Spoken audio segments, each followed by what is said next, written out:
approcher, la lumière est mon sauveur.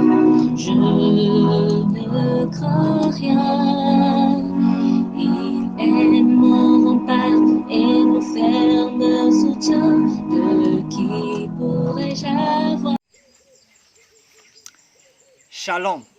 Nous avons aujourd'hui notre croquette biblique numéro 30, basée sur Job au chapitre 2, le verset 8.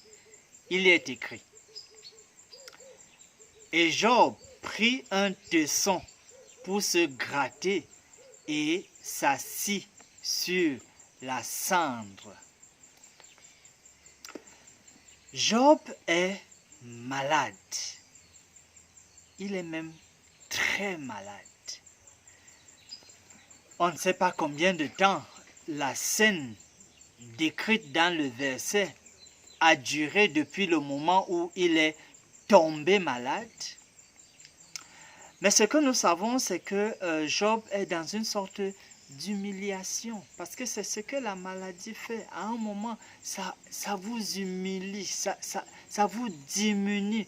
C'est-à-dire que Job est devenu jusqu'à sa plus simple expression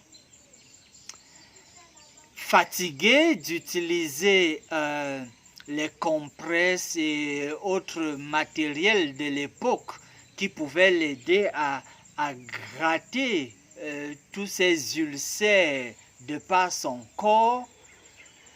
Ne pouvant plus vraiment être soulagé par cela, il est obligé d'utiliser des tessons carrément.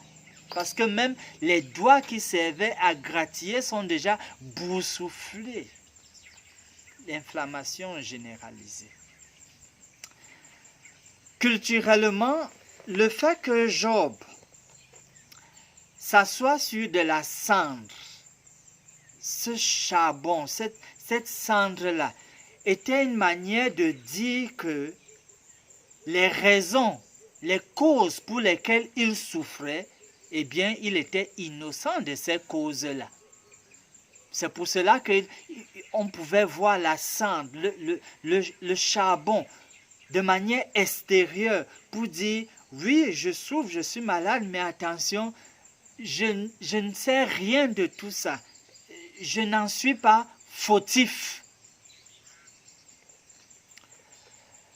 La maladie réduit à la plus simple expression. De sorte que même un général d'armée devient comme un tout petit enfant aux mains de l'infirmière qui s'en occupe. Un karatéka, un boxeur, toutes ces personnes deviennent vraiment à la merci entre les mains du personnel soignant. La maladie défigure. Vous avez peut-être vu une récente photo d'une artiste bien connue, Céline Dion, devenue presque l'ombre d'elle-même. Et on connaît l'histoire récemment apprise de Jacques, qui a été abandonné par son épouse du fait d'être terriblement malade. Il est parqué dans un coin de la maison.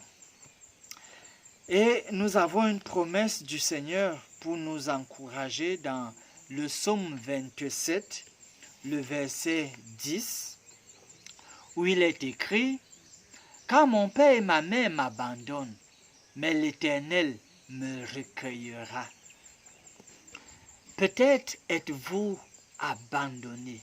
Peut-être que vos amis vous ont tourné le dos. Peut-être que des connaissances, les membres de famille ne font plus du tout attention de vous. Souvenez-vous cette promesse du Seigneur. L'Éternel va vous recueillir. Il va vous recueillir. Il va vous garder comme la prunelle de son œil. Il va envoyer ses bons anges à travers un certain nombre de personnes pour s'occuper de vous. Tenez bon. Finissons par ce mot de prière. Nous te remercions, Seigneur, pour tous tes bienfaits. Merci parce que tu es celui vers qui nous pouvons nous tourner si nous nous sentons abandonnés dans la maladie. Daigne nous donner chaque jour la preuve de tes soins d'amour à notre endroit. Aide-nous aussi à faire des choix qui ne vont pas mettre notre santé en danger.